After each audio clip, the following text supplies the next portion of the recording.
இங்க இருக்கிற மந்திரி அனிதா ராமகிருஷ்ணன் அவர் ஊழல் பண்ணி எப்பெல்லாம் அமலாக்கத்துறை கதவு தட்டுன்னு பயந்து பயந்து இன்னைக்கு தூங்கி எந்திரிக்கும் போது ஆக இன்னைக்கு வல்ல நிம்மதியா இருக்கிறோம் அப்படின்னு சொல்லிக்கின்ற அளவிற்கு அவர் பயத்தோட வாழ்ந்துகிட்டு இருக்கிறாங்க. இங்க இருக்கிற அமைச்சர் அடுத்த தேர்தல் இருப்பாரா இல்லையான்னு இங்க இருப்பாரா இல்லையான்னு தெரியல. எங்க இருப்பாரோ அங்க இருப்பார். அதனால திராவிட முன்னேற்ற கழகத்தை பொறுத்த வரைக்கும் கலெக்ஷன் கமிஷன் கரப்ஷன் திமுக அரசாங்கம் தான் இருக்குது.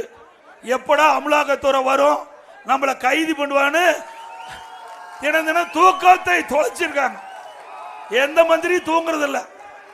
ஏன்னா காலையில கதவை தட்டிடுவாங்களே இன்னும் பயத்துல தான் இன்றைக்கு இருக்கிற அமைச்சர்லாம் தூங்கிட்டு இருக்கிறாங்க.